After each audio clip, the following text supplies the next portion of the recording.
There is a moment, quiet, almost invisible, when a woman realizes she has started to fade from her own life. It never arrives like a storm, never announces itself with the violence of a breaking door or a shouted argument. Instead, it seeps in slowly, like water through hairline cracks in a foundation. So subtle that even she doesn't notice the damage until one day she looks in the mirror and doesn't fully recognize the person staring back. It begins with the roles she learns to carry: wife, mother, partner, emotional anchor. The one who remembers birthdays, appointments, small preferences, the texture of everyone's fears. She becomes the keeper of the family's inner weather, absorbing storms, softening winds, making sure everyone else feels safe. And because she plays these roles so well, the world quietly forgets that she is someone outside of them. The people she loves aren't cruel. They have simply grown used to her reliability. In their familiarity, they no longer see how her shoulders tense when she's overwhelmed, or the way her voice softens not out of peace, but out of resignation. She becomes the background hum of the household, always present, rarely acknowledged. In the beginning of most relationships, two people meet each other as full, vivid individuals. They ask the kinds of questions that spark curiosity. What scares you? What did you dream of becoming? Who are you when no one is watching? But over time, logistical conversations take the place of intimacy. Schedules replace stories. Responsibilities replace exploration. The you gradually dissolves into the we, and then the we dissolves into the endless list of things that must be handled to keep life functioning.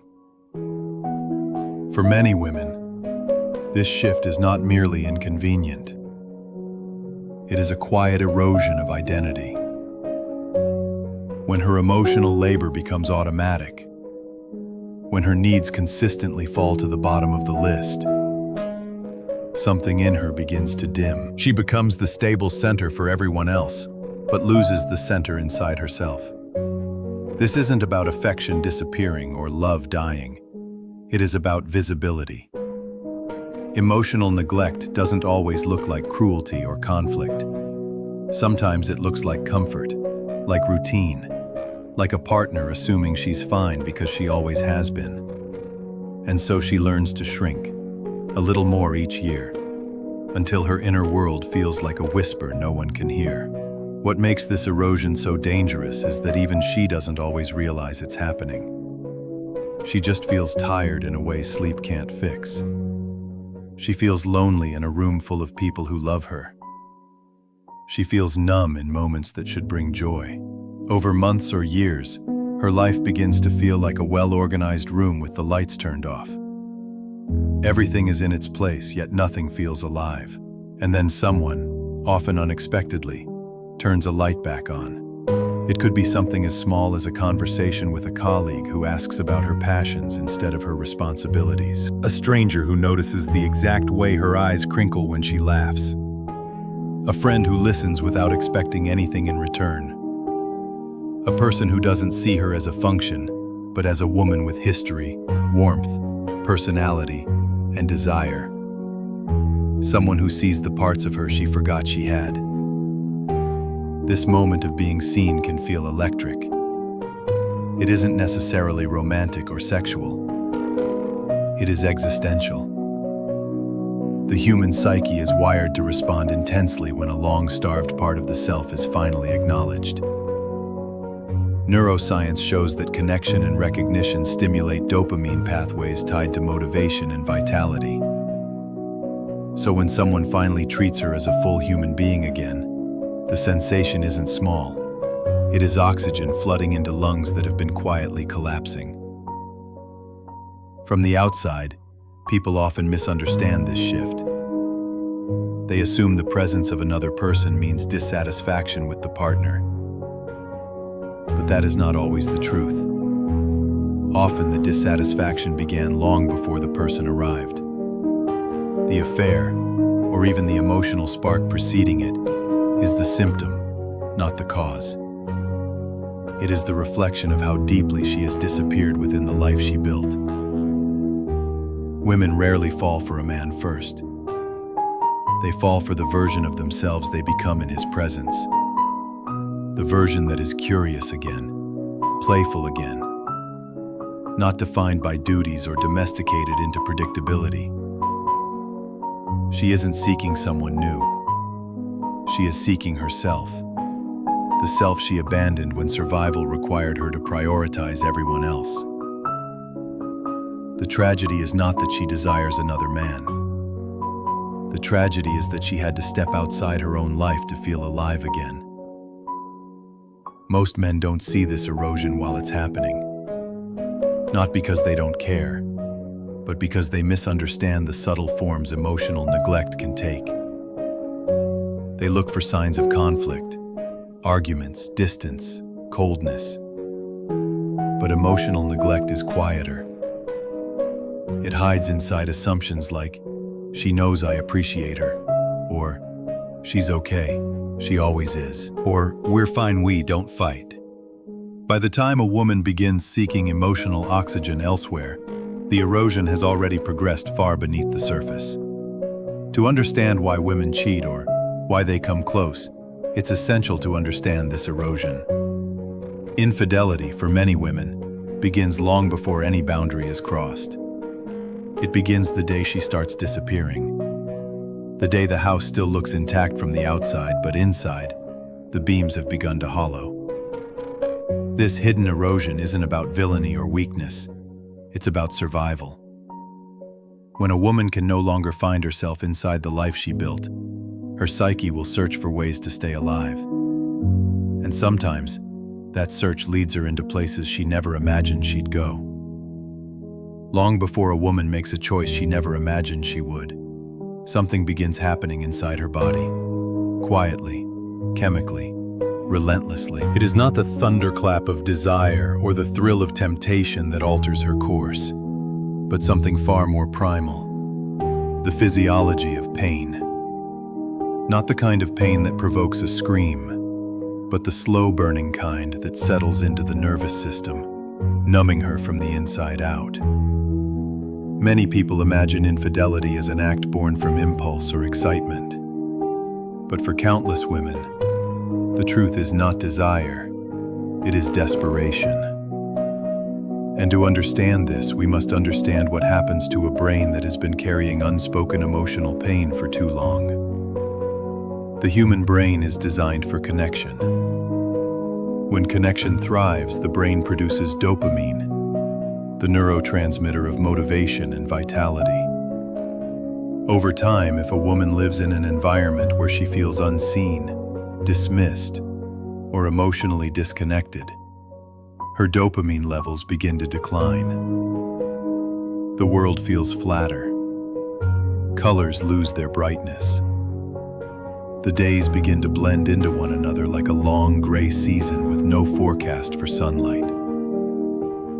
This emotional drought doesn't announce itself with dramatic symptoms. Instead, it shows up as exhaustion that no amount of sleep cures, as irritability she can't explain, as a quiet sadness she hides because she doesn't want to burden the people who already depend on her. Psychologists call this state emotional depletion. On the surface, she may still function. He cooks, she works, she cares for others. She smiles on command. But internally, she feels like she is running on fumes. Depression and anxiety often hide beneath the routines of a well-managed life. She may not cry, she may not withdraw. She may not even realize she is suffering. But her nervous system knows. Her neurotransmitters know. Her body knows. It is in this depleted state that validation becomes something more than kind words. It becomes a biochemical event. Imagine someone unexpectedly offering her warmth and genuine interest. After months or years of feeling invisible, the moment is small. A thoughtful compliment, a question that makes her feel interesting, a conversation that isn't transactional. But emotionally, it lands like a drop of water on cracked earth. Her brain responds with a surge of dopamine. What she feels in that moment isn't attraction, it's relief. This is where the danger begins. Relief is addictive. Not addictive in the reckless, chaotic way people imagine, but in the deeply human way that anyone in pain gravitates toward what soothes them. This is the same pattern that explains why people turn to food, alcohol, work, or distraction, anything that eases what hurts. For some women, the presence of someone who truly sees them becomes the strongest painkiller they've felt in years. And like any painkiller, the effect is temporary. The moment fades and the numbness returns. But the brain remembers where the relief came from. Neural pathways begin to form around that source. Thoughts linger. Curiosity grows. Anticipation builds. Not because she is seeking excitement, but because she is seeking the absence of emptiness. This is why many women describe feeling confused during the early stages of an affair. They know the gravity of what they're stepping into. They understand the consequences. But they also know that when they talk to this person, they feel lighter, more awake, more human. The rational part of the brain, the one that calculates risk, doesn't disappear. It simply gets drowned out by the part that is starving for connection. This clash between rational knowledge and emotional relief creates what psychologists call cognitive dissonance. She holds two truths at the same time. I don't want to hurt anyone, and I can't bear going back to feeling numb. These truths collide inside her like tectonic plates, producing waves of guilt and longing that she doesn't know how to reconcile. Partners, especially men, often misunderstand this internal conflict. They see the action, betrayal, and assume calculated intent. What they don't see is the years of emotional pain that brought her to this point. The sleepless nights where she felt alone next to someone she loved. The mornings where she woke up and felt like a supporting character in her own life. The silent suffering that became her normal. When a woman reaches for emotional oxygen outside the relationship, it is rarely because she wants to destroy what she has. It is because she no longer knows how else to breathe. This does not justify the behavior. Nothing can erase the harm caused by betrayal. But understanding the psychological landscape matters, because without understanding, we tell the wrong story. We imagine affairs as evidence of moral failure when, for many women, they are evidence of emotional collapse. There is another layer that deepens this complexity: the effect of trauma. Women who have experienced past abandonment, neglect, or high-conflict environments are more sensitive to emotional disconnection. Their attachment systems are wired to panic when intimacy feels distant. When this panic is ignored or minimized, their bodies react as though they are in danger, even when logically they know they are not. In such moments, the person who offers comfort becomes more than a person. They become a lifeline. This is survival mode, not seduction. And survival mode changes everything. A woman who has been strong for too long becomes vulnerable in ways she didn't anticipate. She may tell herself it's just a conversation, just a message, just a moment. But her brain clings to the feeling because the alternative is returning to emotional numbness. And numbness, for a long-suffering psyche, can feel worse than pain. Understanding this doesn't absolve anyone from responsibility, but it does help us see a fuller picture. It reminds us that infidelity is not always about desire gone wild, or morality gone missing, or selfishness triumphing over loyalty. Sometimes it is about a nervous system crying for help in ways that words no longer can. As we move forward, the story becomes even more complicated, because the next truth reveals something deeper than pain or depletion. It reveals the strange and paradoxical reality that many women aren't running away from their partner, they are running toward a lost version of themselves. And that search can become the most intoxicating force of all. There is a version of every woman that existed long before responsibility reshaped her, long before life asked her to become dependable rather than curious, steady rather than spontaneous, selfless rather than whole. That earlier self never disappears completely. She lingers like a faint outline beneath the layers of adulthood, waiting for a moment when she might be remembered again. For many women, the shock of an affair is not that another person enters their life, but that a forgotten part of themselves suddenly wakes up.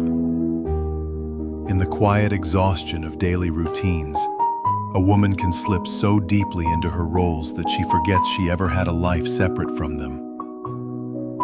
She becomes the one who keeps everything functioning. The household, the relationship, the emotional atmosphere. She learns to stay calm so others can fall apart. She learns to anticipate needs before they are spoken. She learns to sacrifice pieces of herself in the name of being a good partner, a good mother, a good woman. And in doing so, she slowly creates a distance between the person she once was and the person she has become. The early self, the one who dreamed boldly, who flirted with life, who felt alive in her desires, does not die. She simply goes dormant. She hides beneath layers of compromise and duty, like a flame smothered but not fully extinguished. Sometimes she shows up in fleeting moments. A song that makes her chest ache. A forgotten hobby she used to love. The way she stares out the window imagining a different life for a second too long. These moments are small, but they hint at a truth she rarely says out loud. She misses herself. This longing for the lost self is subtle at first. It's not dissatisfaction with her partner or her family. It's dissatisfaction with her own absence.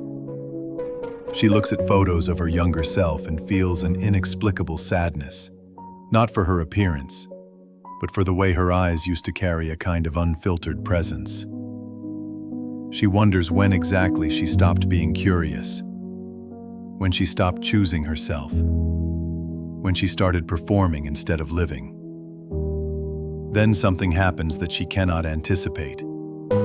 Someone arrives, not necessarily a lover, not even someone she would normally be drawn to. What matters is not who he is, but who she becomes in his presence. She feels seen in a way she hasn't felt in years. She laughs differently. She expresses thoughts she stopped sharing long ago. She feels witty, confident, interesting. Not because he creates that in her, but because he reminds her it was always there. This is what many people misunderstand. Women in affairs do not fall for the man first. They fall for the mirror he holds up.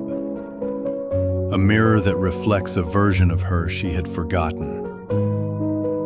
A mirror that shows her not as caretaker or partner or emotional stabilizer, but as a woman with depth, desire, humor, opinion, and mystery. This reflection can be intoxicating, not because it is new, but because it is familiar. The affair becomes a portal, a doorway back to the woman she once was. Not because the lover is special, but because he unlocks a part of her psyche she silenced long ago. He becomes the symbol of a self she misses. In psychological terms, this is identity reactivation, the sudden resurgence of traits and desires that were never truly lost, only buried under years of emotional labor and societal expectation. And yet this experience is not purely joyful. It is often accompanied by grief. Grief for the years she spent muted. Grief for the parts of her that she ignored to keep the peace. Grief for the dreams she postponed so often she forgot they existed. The lover triggers not just desire, but mourning. She isn't only drawn to him, she is drawn to the person she feels herself becoming when she is with him. And in the shadows of that awakening, she feels the weight of how long she has lived without it. Sociologist Alicia Walker discovered something striking in her research. Many women who cheat do so not because they want to leave their partner, but because they want to stay. The affair doesn't replace the relationship. It compensates for the identity they can no longer access within it. It becomes a pressure valve, a place where they can breathe, speak freely, or reconnect with the internal spark that keeps them emotionally alive. This paradox confuses outsiders. How can betrayal coexist with loyalty? How can stepping outside the relationship reinforce one's ability to remain inside it? But human psychology isn't linear. A woman can be fully committed to her family, deeply appreciative of her partner, and still feel like she has abandoned herself. When she finds a place where that abandoned self resurfaces, even briefly, she may cling to it, not because she craves betrayal, but because she craves resurrection. The tragedy is that this reawakening often collides with reality.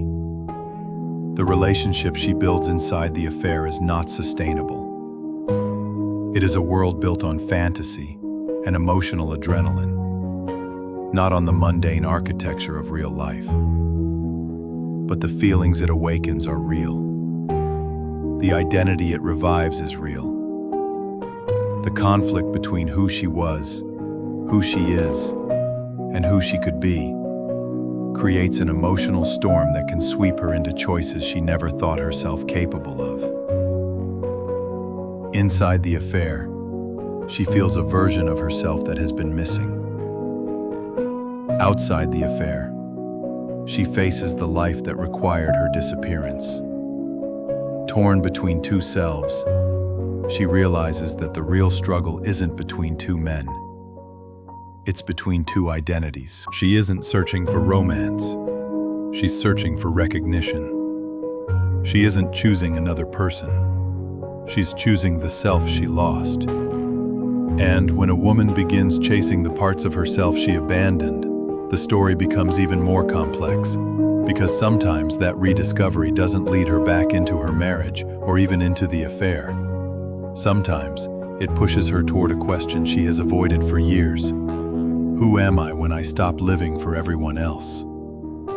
There is a part of human behavior we rarely acknowledge because it makes us uncomfortable.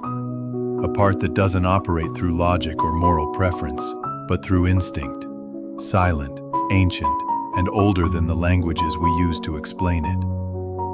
When relationships begin to fail, many people imagine the emotional reasons, the psychological wounds, the unmet needs. But beneath those layers lies something deeper, the evolutionary circuitry that helped humans survive for thousands of years. And whether we like it or not, some of that circuitry still hums beneath our decisions today. For generations, women lived in environments where stability and protection were essential. A reliable partner wasn't simply a companion, he was a survival advantage. Losing that partner meant vulnerability, scarcity, or social exile. This reality shaped the female nervous system in subtle but powerful ways. Even now, long after the conditions have changed, the instincts remain. One of those instincts is something evolutionary psychologists like David Buss call mate switching, the unconscious evaluation of whether the current partner is still the safest, most dependable choice.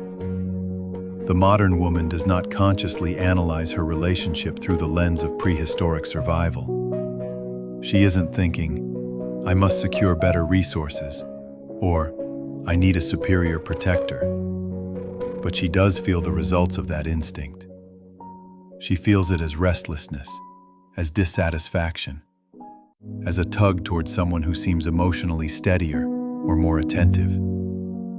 She feels it in the sudden clarity with which she sees her partner's shortcomings. Not because those shortcomings are new, but because the part of her brain responsible for assessing relational security has switched on. This switch often happens during periods of emotional neglect or chronic disconnection.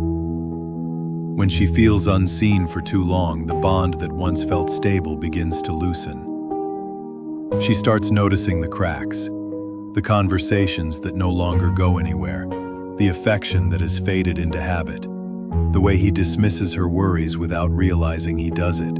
She tells herself it's normal. She tells herself everyone goes through rough patches. But a deeper instinct has already begun scanning the environment, looking for emotional signals that suggest whether she is still safe where she is.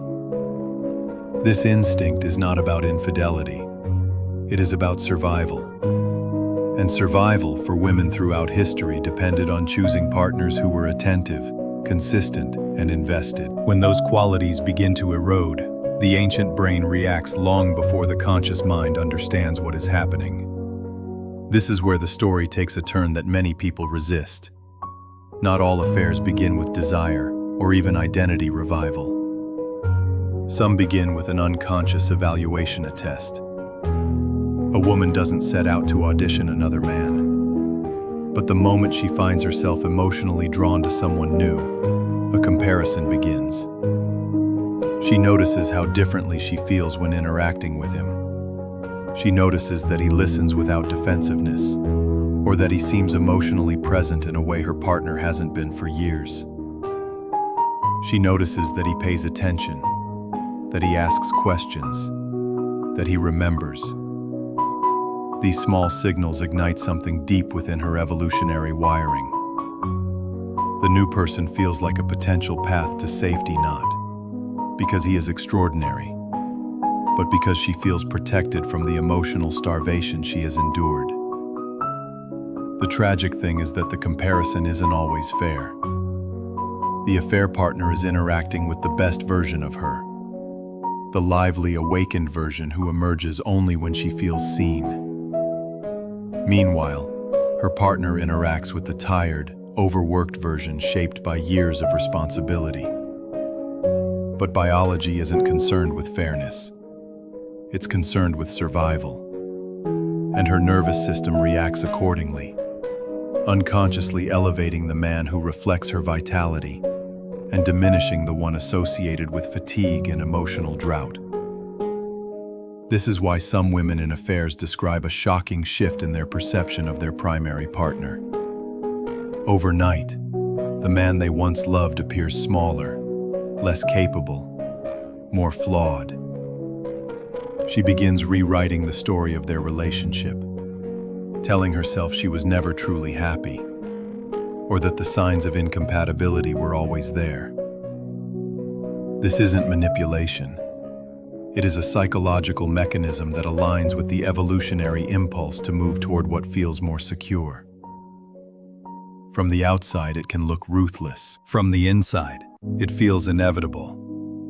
Many men, blindsided by a partner's affair, describe the same bewildering moment. It feels like she became a different person overnight. But the change was not sudden.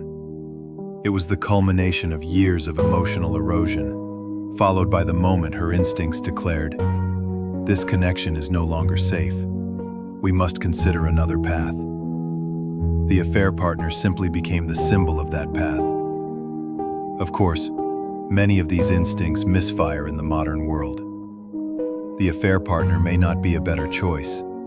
He may be unreliable or unstable, or simply a temporary distraction. But evolutionary instincts don't evaluate long-term compatibility. They respond to emotional cues, attention, warmth, validation.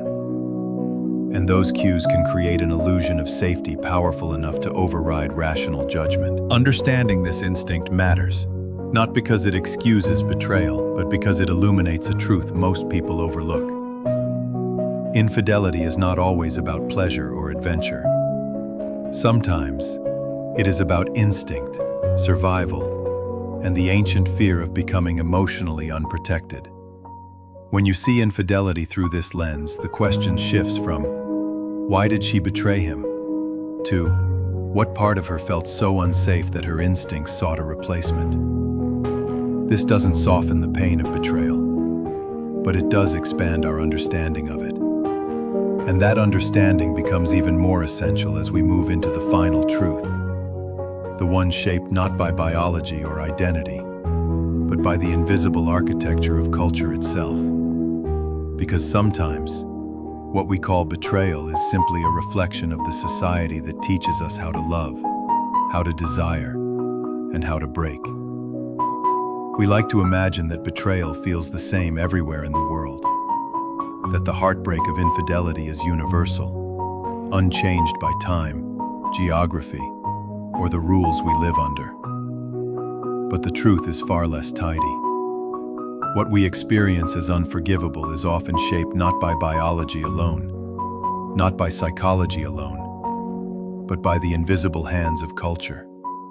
Those silent forces that teach us what to value, what to fear, what to tolerate, and what to condemn.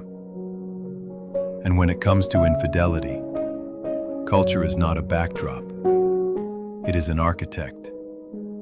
In places where monogamy is central to identity, where marriage is considered the anchor of adulthood, where loyalty is defined by exclusivity, infidelity feels catastrophic. It threatens not only the relationship, but the entire social and moral framework surrounding it. But in other places, places that operate with different assumptions about love, connection, and partnership, the boundaries are softer, the definitions more fluid, the emotional reactions vastly different. The wound is not always as deep, or it is understood through a different lens entirely. Anthropologist Brooke Selza's landmark research across 11 societies reveals something profoundly important. Jealousy, heartbreak, betrayal. These do not emerge from a universal script. They emerge from cultural expectations. In communities where men are minimally involved in child-rearing, emotional exclusivity is far less emphasized.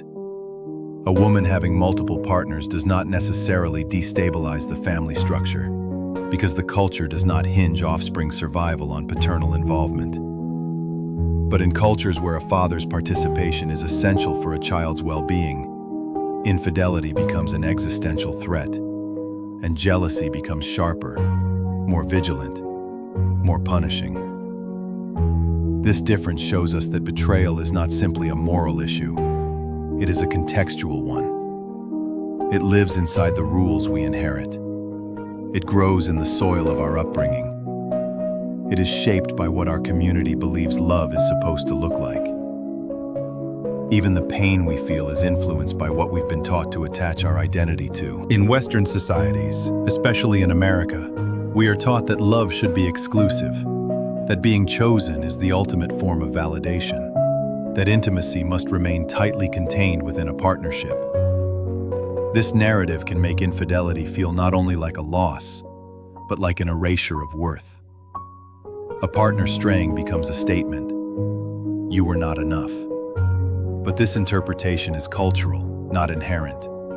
It doesn't emerge from human nature. It emerges from the stories we tell about love. In other parts of the world, infidelity doesn't carry the same emotional weight. In some Himba communities in Namibia, for instance, it is understood that people may have multiple lovers over the course of their marriage.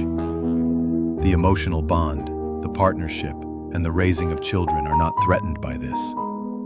There is no catastrophic unraveling, no questioning of identity, no existential crisis. In that context, betrayal, if it is felt at all, looks nothing like what Western couples experience. So why does this matter when talking about women who cheat? Because culture is the invisible narrator of every relationship.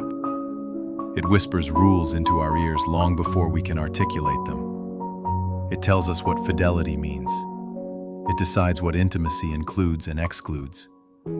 It defines what we should feel when a boundary is crossed. And these cultural narratives can be so powerful that they overshadow the individual story unfolding beneath them.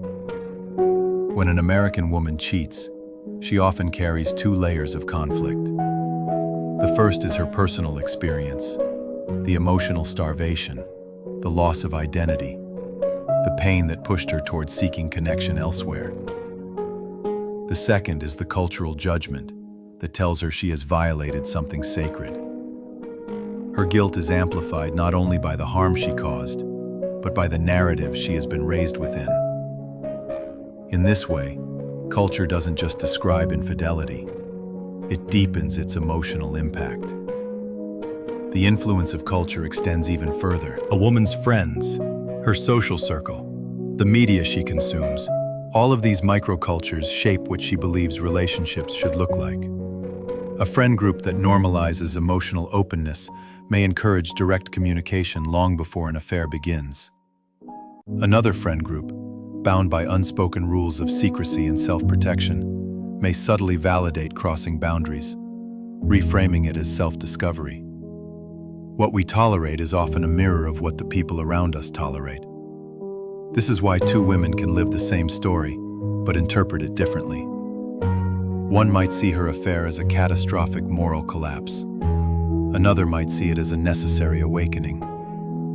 Each interpretation is filtered through the cultural lens she carries. Understanding this does not excuse betrayal. The pain is real. The rupture is real. The consequences ripple outward into families, identities, and futures. But understanding culture's influence allows us to see infidelity not as a simple equation with villains and victims, but as a complex human phenomenon shaped by biological instincts, psychological needs, and societal rules. It turns a one-dimensional narrative into a three-dimensional one. And in that fuller picture, something softer becomes possible. Compassion. Not as a substitute for accountability, but as an expansion of understanding. Compassion for why someone reached a breaking point. Compassion for why the wound hurts so much. Compassion for the human frailties that weave through all relationships, no matter how committed or loving they once were. As we step back from all five truths, identity erosion, emotional pain, lost selves, evolutionary instinct, and cultural architecture, we see a mosaic rather than a single cause. Infidelity is not a single betrayal. It is a collision of forces, some ancient, some emotional, some learned, some chosen, but all deeply human. If there is a lesson here, it is not about justifying the behavior. It is about illuminating it, seeing it clearly, understanding it without simplifying it. Because when we understand the forces that shape betrayal, we understand something even larger. The fragile, beautiful, complicated nature of what it means to love and to be human. And from that understanding, perhaps the next chapter, whatever it may be, can be written with more honesty, more awareness, and more care than the ones that came before.